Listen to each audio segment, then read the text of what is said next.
All right, what's up, y'all, and welcome back to the Michael Experience Podcast. I am your orator and originator, Michael, and these are my thoughts on my life, my way.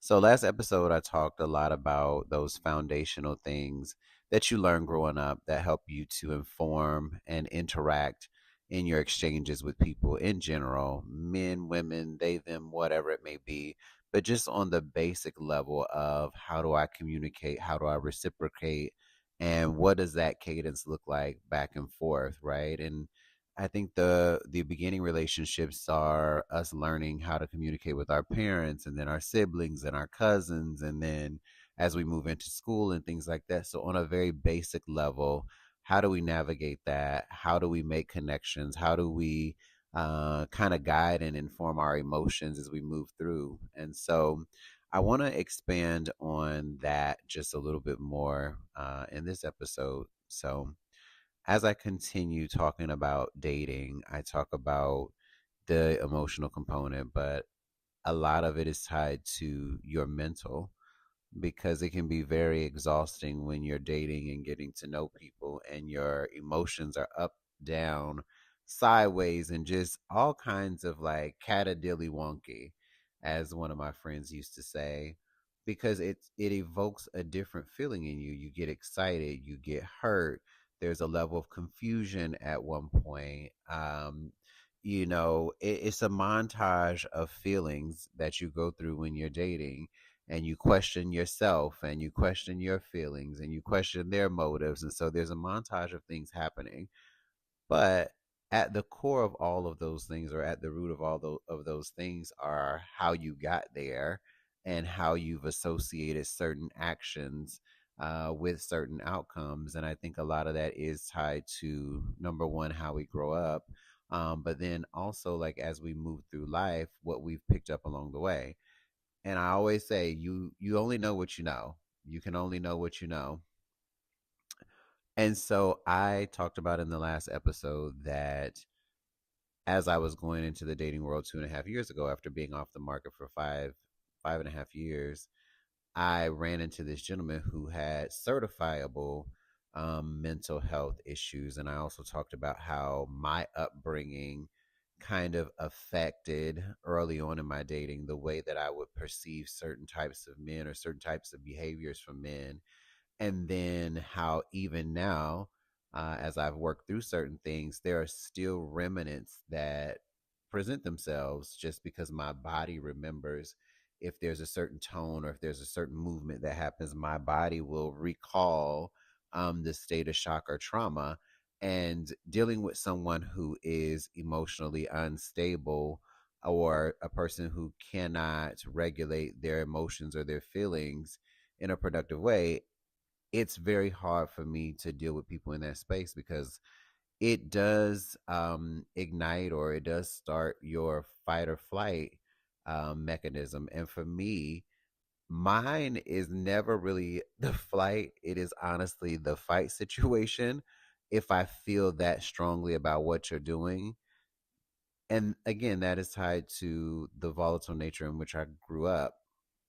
But at the end of the podcast, I talked more specifically about emotional suppression in men, and particularly black men growing up. And so, although I did touch on those other things, I want to move forward into this arena because I feel like this heavily affects a lot of our black men, and then also our black gay men. So, as a black man, I would see my brother, I would see my older cousins, I'd see my uncles interact with women and even interact with the older men, so the generation above them. And the one thing that I remain consistent on is that they said you got to go to work, you have to work hard, you have to provide those kinds of things. But there wasn't really a space for the men to say, I'm frustrated. I feel sad. I feel lonely in my relationship. I'm overwhelmed by having kids. I did not see that growing up. And in contrast, like, the women were very open with each other, and even to their detriment, pleading with the men to hear me, see me, understand what I'm feeling. And I would watch those dynamics and I would wonder how it is that women were okay with that kind of thing, right? Fighting to be seen, heard, and felt and understood. But then also watching men be very, very distant and almost seeming nonchalant or non caring in a way. And as a kid, I didn't understand what was happening because I would have thought that if, a person, period, was giving you a lot of energy, giving you a lot of emotion, that you would want to return it back. But it just seemed like I would see these women hitting a brick wall. So my natural curiosity and my natural analytical and logical mindset was saying, like, I know if one is experiencing these emotions, it has to be a thing for everyone because we exist in the same world. And if you touch something hot, then it does burn unless you got some nerve damage. So I guess it might be a different kind of nerve damage for men, I guess, if we look at it that way. But I found myself wondering why it is that men were not expressing themselves growing up. And so as I started down that pathway, the only thing I can remember is seeing every emotion or every feeling tied to men. The output of it was just aggressive. Like it just was very aggressive. And so I think that is one of the things that I carry with me, and it was just a big negative.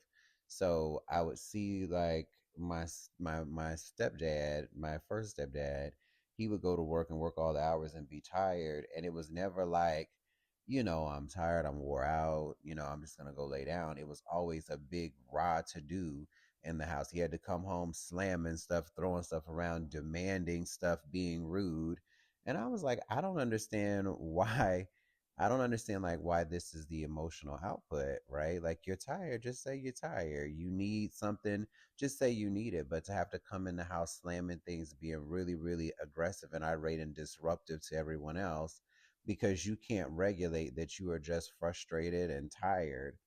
But I saw that kind of behavior kind of reverberated through, my interactions with friends and family members and just everybody in my extended community. And I noticed the common thread was like, these men are just not expressing themselves in any other way other than they want to like beat on somebody or beat on something or destroy some property.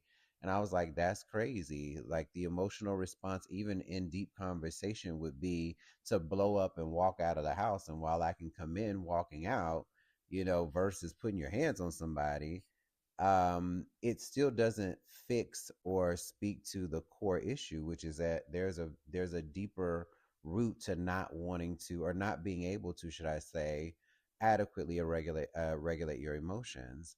And so I kept that with me for a very long time. And as I was kind of moving into early adulthood, I kept thinking to myself, like, I don't want to be that kind of guy. Like, I never want to be the kind of guy that has to express himself in that way. And so, as I kind of thought about it, looking back and being very reflective, as I started dating men, I realized that there were so many moments growing up where I would see, like, maybe one of my cousins, maybe they were crying, and they'd be like, "Boy, stop all that crying. You ain't supposed to be crying." And he could legit feel some type of way.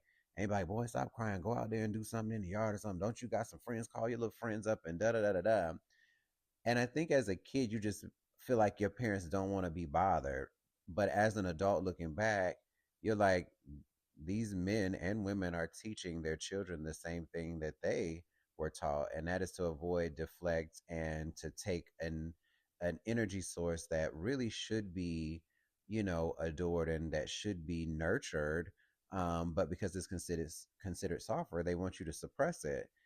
I didn't realize that was happening until I was an adult. And I thought about all of the times that I saw maybe like my uncles try to express themselves and nobody made space for them. And then just the generations before and before. And I was like, this is just a very crazy phenomenon. And so then when we have conversations later in life about like domestic violence and abuse, emotionally, physically, whatever, all the leads that are possible, I'm like, if you really think about it, it all stems from the beginning. If you teach men to suppress emotions instead of addressing them, then you get that same byproduct. Like, you don't learn anything different until either your environment changes or your stimulus or your space permits you to do so. But if you don't know, like I said earlier, you only know what you know. If you don't know, you don't know. And so, if you tell a man every time he has a weak, what you would consider a weaker or lesser or softer emotion, if you tell them to go do something aggressive and hands on, it's no wonder that you have people who are putting up walls constantly every time they're faced with a frustration or something. And if there isn't, something physical to go do necessarily, they destroy property or they destroy your feelings or your emotions or whatever type of way that they can get aggressive and get it out that is what they do. And so that barrage of just suppression and aggression just happens over and over and over again. And so I look at it like this: when women or people in general are saying like, yo, that man is not, being there for his kids, like, how you not loving on your kids, how could you not do things like that? And I'm like, well, the majority have not been really taught what love is and what love looks like for real, to take care of that emotional component. So when your son is crying, like, man, hush up all that, man. You over there being a gay, you over there being gay, like girls do that stuff. But they say it in their own way. But I mean, that's what you were taught. I mean, essentially, that even if those words exactly weren't used, you were taught that softer emotions was just for women only, and that you need to suck it up and go do something. So you tell him to go play the game or go outside and run or some crazy stuff like that. So when those situations, and I'm not saying that this is all, but I'm just saying that this is a large portion of black men in the community who have been taught to suppress emotions instead of deal with them.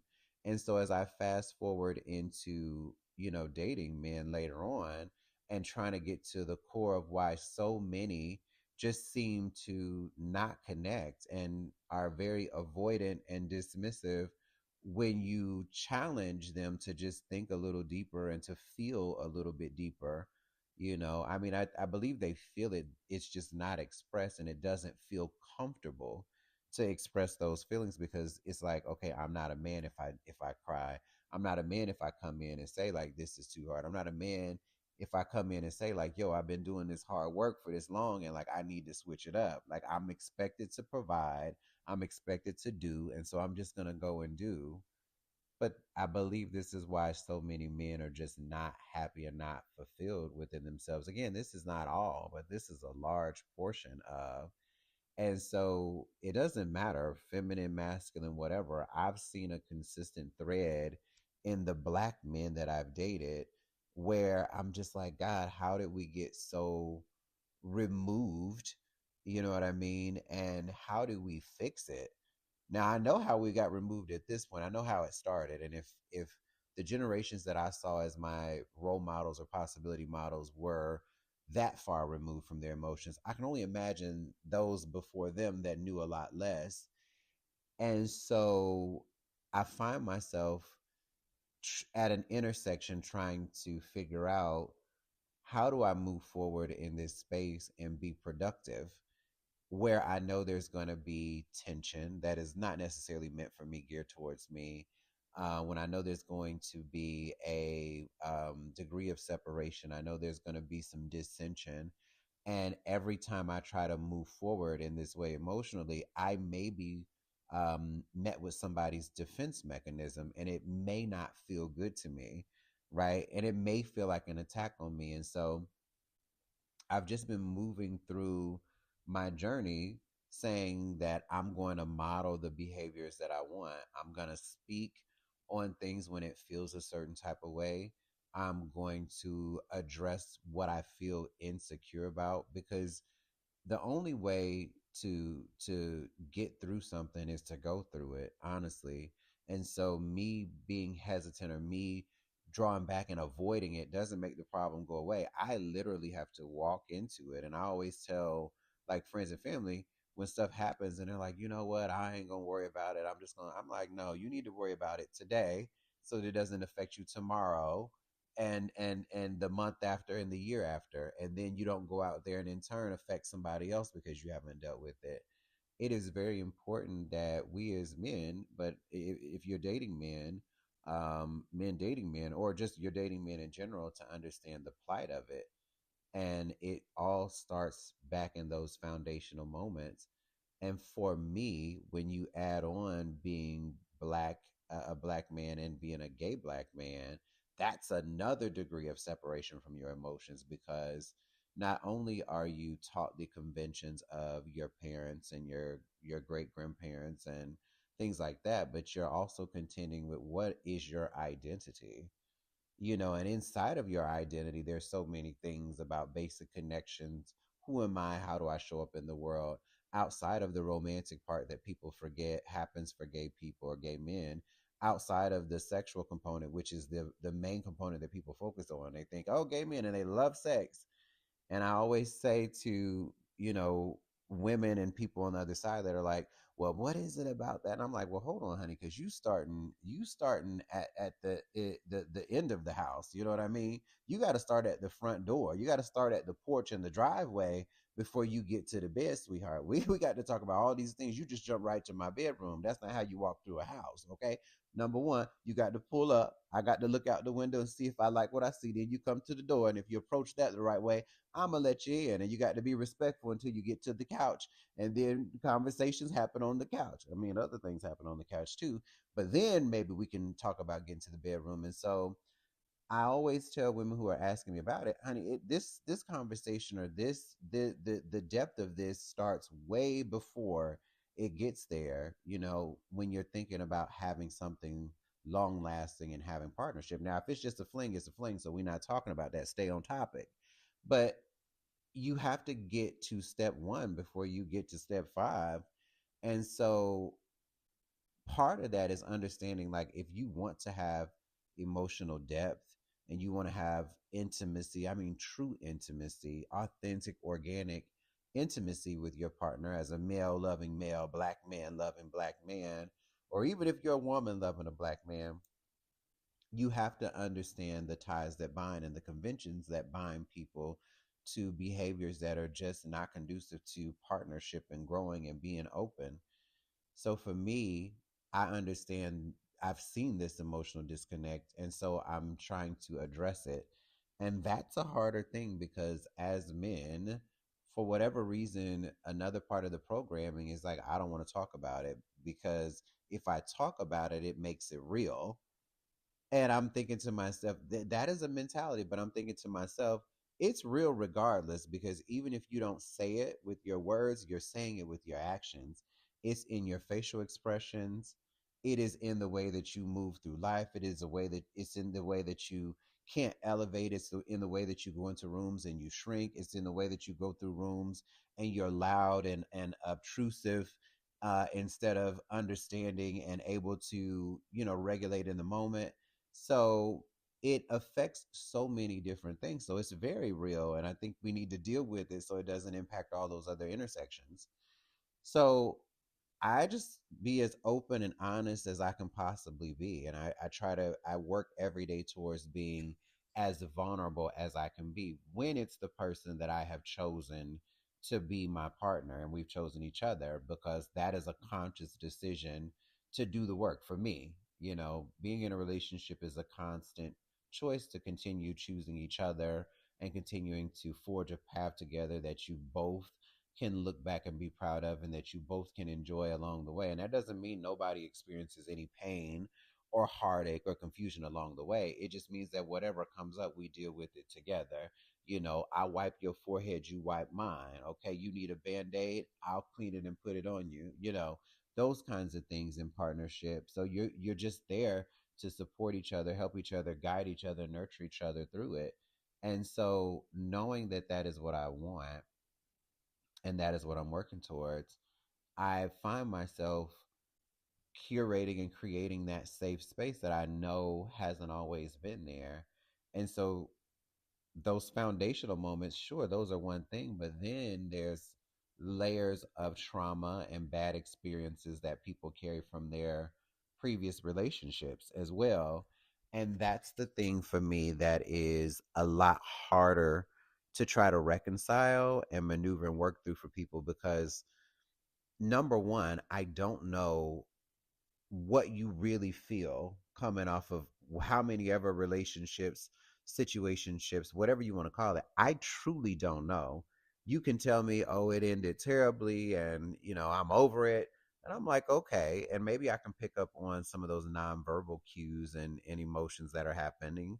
But I don't truly know. And if I don't have a similar experience, I'm another layer removed from understanding what it is that you're going through, so that makes it a little bit harder and it makes it layered when you're trying to understand somebody and how they process information, especially when, again, they're a little bit resistant and they don't feel safe displaying their emotions and really putting their heart on their sleeve. So that is a very big barrier that I've found in dating. And so, again, I try to be as honest and open as I can be, show people what the possibility model looks like for an emotionally intelligent and emotionally mature and emotionally equipped man that navigates in the moment and that is able to express when he needs space, when he needs time, when he needs to clarify, and all those things, in hopes that it will create the synergy, because that's very important to me in a relationship, is for us to have synergy. But it doesn't just happen. You have to create it. If I want you to feel safe and warm, I have to show you safe and warm.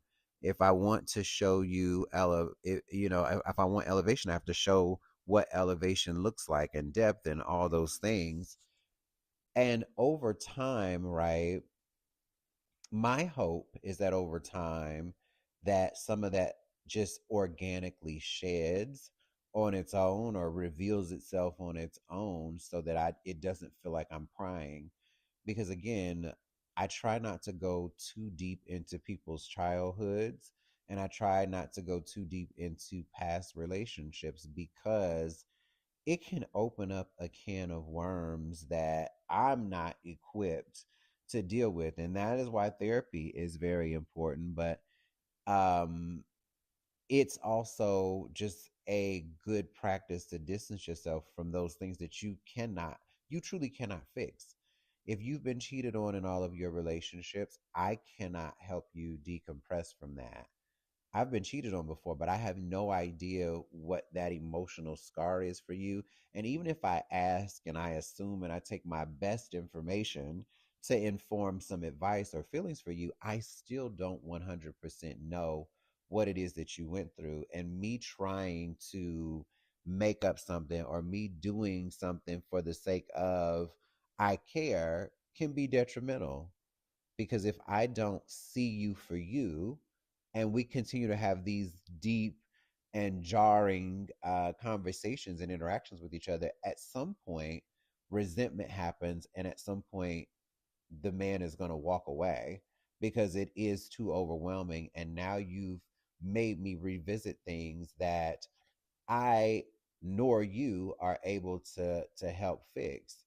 And then there's this thing where I've seen men blame you for the past mistakes of other people when you open up those doors. And so it's a very fine line and it's a very intricate balancing act to try to navigate what somebody else's mental, stability looks like, or what somebody's emotional and mental maturity looks like. And I always call it the EQ, their emotional quotient, like their IQ, their EQ. And I wonder what that looks like. But again, I'm very open with these conversations. And as I've been dating later, these last 2.5 years that I've been single, I make sure that that is a part of the beginning conversation. When I talk to men, I always bring up the emotional maturity, the emotional quotient. And I always say, like, can we have a deeper conversation about what that looks like? And I let them know, like, I'm not going to pay for the things that somebody else did or didn't do in relationship or whatever. And it's just really a level setting conversation that has to be had. I think you have to tell people, you have to let people know where you are. And I put that at the forefront when we start having those moments, like, What are you looking for? What are your goals in a relationship? And I know this is not what I want. I know this is what I want. I always address that emotional component because it's so intricately weaved in the fabric of how you guys connect and how you will continue to connect or not throughout your situationship, courtship, or whatever ship you got going on. It's really ingrained and intertwined in that fabric, and I want to make sure that as we move forward, you know that I am going to be checking my emotions and my mental capabilities, but also yours as well. And so when these things come up that are heavier, that are deeper, that take us to a different place, I'm going to call it out. And if you're comfortable, please do the same for me. You know, my level of situational and self-awareness is very high, so I usually can auto correct or catch myself in the moment, and I am very apt to come back and say, okay, wait a minute, that was this or whatever the case may be. But I don't know very many people who challenge me in that way until I challenge them on something. And it's like, well, you said something 2 weeks ago. And I'm like, no, player, I ain't gonna be able to do that with you. Like, we have to stay in this moment because that's deflecting. Like, if I said something that really truly bothered you 2 weeks ago, we would have addressed it 2 weeks ago. But now that we're here, this isn't about somebody. And I always say this is not about right or wrong or making you feel like this is a negative interaction. It's not about that. This is us settling whatever that angst, whatever that anxiety is, whatever that negative emotion is that came up in your shoulders. I'll be quick to say it's in your shoulders, it's in your chest, your neck is tight. Let's work that out right now so that we don't ever have to visit this again. Or if we do have to visit again, we can say, listen, we already know how to de-escalate and come down from it. Because what I know is that certain small stimulus or stimuli can lead to a big catastrophic overload, when you're having moments when a man cannot feel like when a man feels like he cannot express himself the way he would like to. And so that is how I try to create space, for the men in my life or who want to be in my life to, work through it and feel safe. I want nothing more than my partner to feel safe. I know what that mental imprisonment feels like, emotional imprisonment feels like, because it's all tied together. And I don't want I don't want any man, number one. I don't want anybody, period. But in the sense of dating, I don't ever want a man to feel that way. And I don't want mine to feel that way. Let me say that with some emoting and affectation. I don't want my man to ever feel like his mental is being sacrificed or diminished or maligned in any way, shape, or form. I'm going to protect that at all costs because that is a part of my artillery. That mental space, that mental clarity, that heightened intelligence, that sensitivity when it comes to that is ingrained in me. It comes second nature to me, if not first nature. And so if I have that in my wheelhouse, I'm putting that in my man's wheelhouse too, because to have a fortified, protected, and armored mind is really the key to getting whatever you want in life and unlocking all the things you want in life. When I feel like when people, but men, because that's what we're talking about, are able to be themselves, feel good about themselves, feel good about how they can express whatever way that looks like, that they then go out and trade that energy in the world. They think more freely, they think bigger, they encourage other people to be more open and honest, and they look for a broader perspective when it comes to things. And I think that's when you have those men move from being very linear thinkers or one track minded, as we like to call it, into saying, you know what, hey, let me put something else on your brain. So let me go a little bit deeper. Let me add an intersection or two here where it was a one-way street. Let me add some intersection here. But that kind of emotional and mental development in a man and growth in a man is very, very important. And I think it's just downright sexy. I'm like, whoa, look at you. I might let you rub on my thigh tonight. But creating that space to me for my man is very, very important. I need him to know that his mind is going to be fortified at all times. And I meet a lot of men who will fight. It doesn't matter what kind of man it is. They will be ready to fight. Like, put up your dukes and ready to fight because that's all they know. listen, from the most feminine to the most masculine man, they all be ready to fight, ready to twirl and twist around and whatever they're gonna do, or whatever to solve whatever the issue is. But it doesn't never really solve it. Honestly, it just makes you feel better in the moment. But where a lot of men hold that physical protection, defensive space, I can do that too. Now, let's not get it mistaken. I can do that too. Now, I ain't look, I ain't no killer, but don't push me. But where that is the core strength for a lot of men, and the first line of defense for a lot of men, mine is mental. And having the mental fortitude will stop you from making some of those physical mistakes. Amen. And we can get some of our men out of these prison and jail systems. But that's another conversation for a completely different show. But all of these things I'm saying are a part of a bigger dynamic, and you have to acknowledge it first to be able to address it. And I think there's some merit to people feeling like I don't want to raise a man because they feel like that's raising a man. And if that's your purview or your perspective, I don't have nothing to say about it. But alone you came and alone you shall go if you continue to think that you don't have to pour anything into somebody. If it's worth it, it's worth it. If it's not, it's not. I don't know. Take it, leave it, do what you will with it, pass it to somebody else. But because I understand that this is going to be a prevalent thing throughout my dating journey, why not take the time to invest in that with people? And you can't do it with everybody, so don't think that's what I'm saying. But when you find a person that is worth it and a person who is willing, because that's the other thing that I discussed at the beginning is I don't expect you to come and have it all together because believe you me, I know that the cards were not created, stacked, and dealt so that you are 100% equipped. However, I do expect you to come into this situation 100% ready to do the work. Because as Iyanla would say, I am not going to fight you for your healing. And I mean that at my core. I am not going to fight you for your healing. I will show up when you show up. And when you fail to show up, then I fail to show up. And then we fail to be together. Okay. Or succeed at not being together, should I say. But that is very important to me to set as like the groundwork going into it. And if you have somebody that says, yo, I'm working on it, yeah, they're going to stumble. Oh, there are going to be some moments where there is a crash out, but it's not necessarily the crash out that I focused on. And again, like I said at the beginning of the hour, I realized that these disconnections and these reactions have nothing to do with me.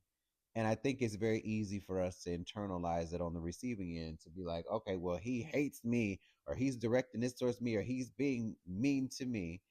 No, it's the situation.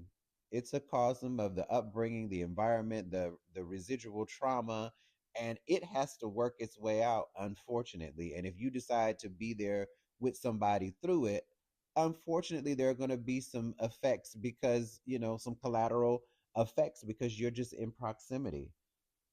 And you can either internalize that and start putting your defense mechanism up, or you can see it for what it really is and use whatever tools, resources, whatever you have that is available to you. If you don't have it, go phone a counselor, phone a friend, phone a pastor, or whoever else can help you through it, a psychiatrist, a psychologist, somebody with a gist on the end of it, okay, that can give them the gist of what's going on to help move them forward if that's a person you feel like is worth it.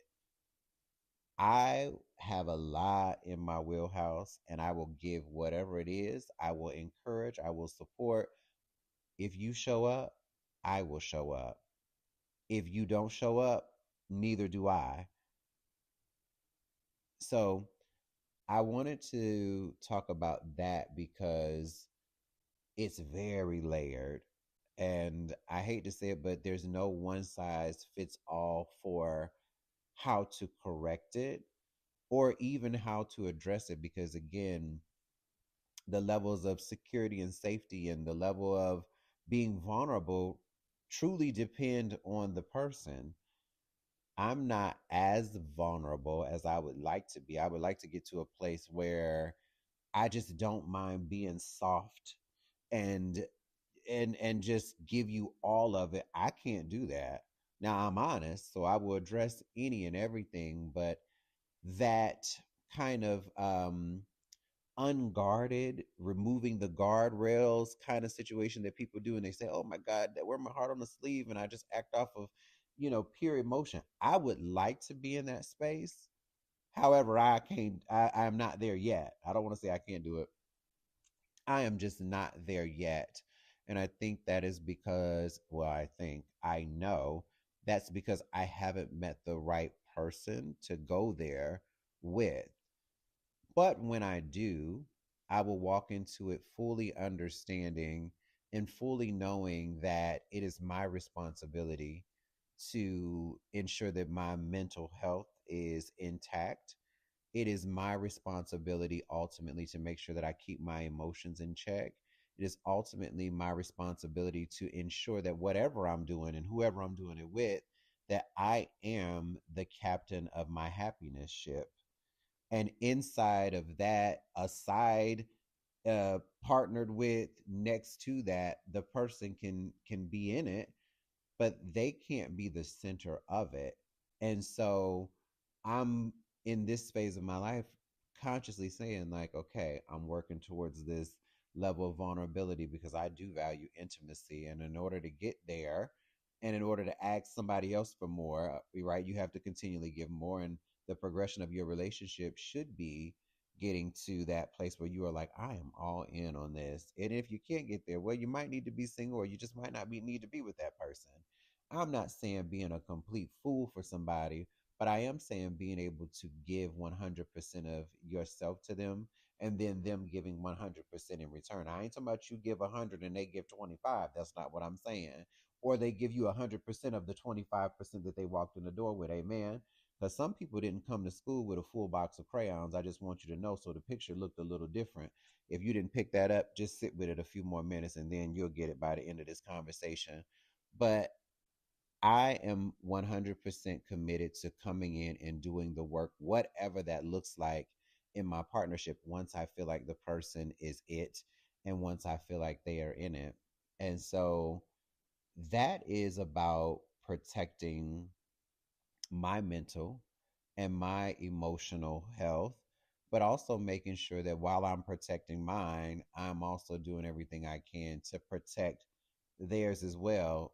And if it becomes too much, ladies, gentlemen, and they, them, you do have to walk away sometimes. There are moments where you're going to love somebody, you're going to love their potential, you're going to love looking at their face and whatever else they got that you like looking at or playing with or whatever you're doing with it. There will be a time where you have to choose between those things and saying, you know what, my emotional and my mental sanctity and stability is worth more than these secondary thrills and moments and surface level happiness. It is worth much more than that, because once you lose your mind, ladies, gentlemen, and they, them, that is the one thing you can't get back. You know what I'm saying? Once you lose your mind, it's gone. Okay, you can't make up for it, you can't get it back. There's somebody right now that I'm thinking, I'm not gonna say her name, but once you get there, you can't get it back. Now I know some of y'all thinking, Mike, you can't get your time back either. No, but you can make up for lost time, okay?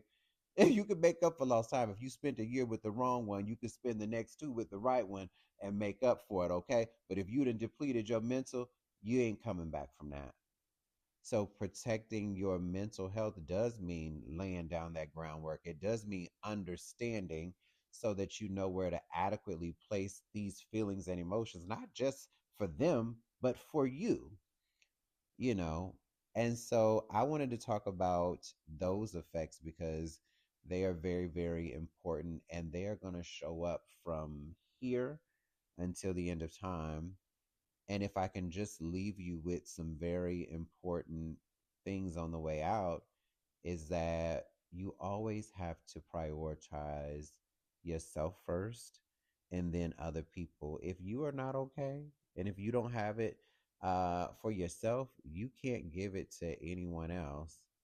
And I know we all want love and we all want romance and we all want, somewhat of a fairy tale or a dream ending to our love story. But sometimes, we work against ourselves, and we take that dream and run it right into a nightmare, and it's a never ending and recurring nightmare. So take care of yourself first, recognize things for what they are, address them in the moment, and then figure out if you can move forward, even if it's by yourself. Sometimes you have to let people go and move on to your own situation. So that's that on that, ladies and gentlemen.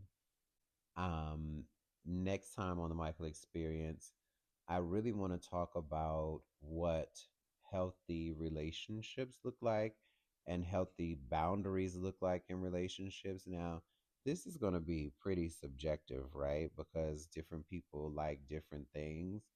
But there are some ways, like I mentioned in this video, where you have to lay down the foundation and you have to have level setting conversations. And I'm not talking about you telling your new person that you're getting to know all of the things that your exes did. Don't do that. Honestly, when you do that, you open up yourself to predators and people who are looking to prey on something or another about your emotional weakness or your intelligence, or exploit things that they know have happened to you in the past. Do not do that. I do believe that as great as the sixth sense is to push you away from certain things, that it also works in the opposite for predators, because they know what vulnerability looks like in a person. And once they have that in their grasp, or they have that scent from you, they kind of latch onto you. And when you're one of those people that's like, I don't want to be hurt again. I don't want to be hurt again. You wear a badge. It's invisible, but you wear a badge that says, I don't want to be hurt. I don't want to be. And then you start talking and word vomiting everything from your past. And you think, like, I'm letting them know how I want to be treated. You're actually giving them the playbook how to hurt you, because they see a pattern of repetition that you have accepted over and over again. And so, human nature for a predator is to try the same thing. And then you find yourself into old habits, because, listen, old habits are very hard to break. And so I always tell people, do not give someone the playbook on how to hurt you. It is perfectly okay to walk into a relationship and be like, listen, I want X, Y, and Z. And these are the two or three things that I know absolutely I don't want, will not tolerate. These are deal breakers for me. It's okay to say that without going into a montage of five X's and two near misses that did you wrong. Please don't do that. Stop doing. If you're one of those people that do that, stop doing it today, because it is defeating the purpose, and it is not setting healthy boundaries or guidelines in your situation. But we'll talk about that in another conversation. But mental health matters. Men's mental health does matter. If you are dealing with some of these issues with a man right now, I just implore you to encourage him to be open, and encourage him to seek out, safe spaces, and do it in a healthy way. Don't go in there with brute force, like, you need to go get help, because I see that too. You need to go get help.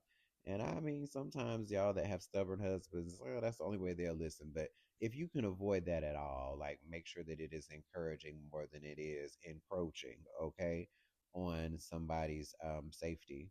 So this has been the Michael Experience. I hope you guys got something out of it, and I will see you all on the next one. Peace and love, y'all. Bye.